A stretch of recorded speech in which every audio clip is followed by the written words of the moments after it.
Down syndrome बच्चों में पाया जाने वाला एक गंभीर सिंड्रोम है।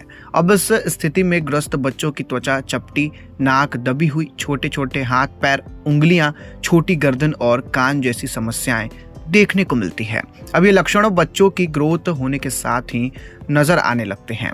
अगर प्रेगनेंसी के दौरान ही सही देखभाल और चेकअप पर ध्यान दिया जाए तो इसे शुरुआत में ही रोका जा सकता है और डाउन सिंड्रोम के लक्षण बच्चों में बढ़ती उम्र के साथ नजर आते हैं। लेकिन क्या आप जानते हैं शिशुओं में इसके क्या लक्षण नजर आते हैं?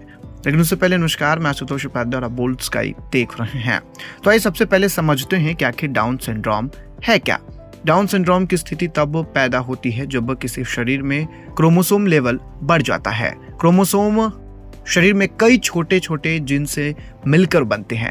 प्रेगनेंसी के दौरान और जन्म के बाद बच्चे का शरीर कैसे बनेगा या कैसे काम करेगा यह क्रोमोसोम पर ही निर्भर करता है। अगर क्रोमोसोम ठीक से काम नहीं करते तो बच्चों की ग्रोथ से जुड़े सिंड्रोम हो सकते हैं, जिनमें डाउन सिंड्रोम भी शामिल है। तो आइए अब आपको बताते हैं कि शिशुओं में डाउन सिंड्रोम के क्या लक्षण होते हैं।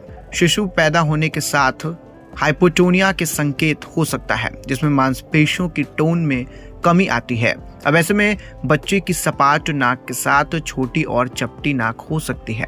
ऊपर की ओर आंखें झुकी हुई भी हो सकती है। वहीं पीछे की ओर से सिर सपाट और चपटा हो सकता है। मुंह छोटे होने के कारण उभरी हुई जीभ और छोटे कान शामिल हैं। वहीं हथेली की सलवट यानी कि सीमियन क्रिज और गर्दन छोटी होने के साथ पीछे की ओर स्किन ज्यादा हो सकती है।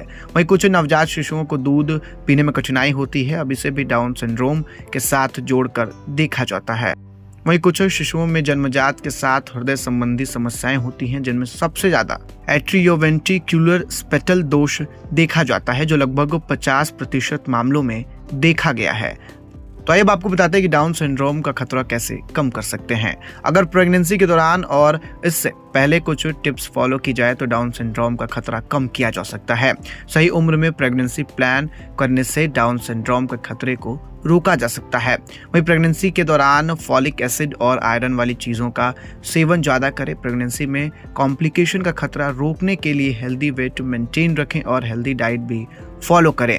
वहीं अगर आपको कोई हेल्थ डिसऑर्डर है तो अपनी हेल्थ मेंटेन करने के साथ ही प्रेगनेंसी प्लान करें। तो फिलहाल इस वीडियो में इतना ही। आपको ये जानकारी कैसी लगी कमेंट में लिखकर ज़रूर बताइएगा।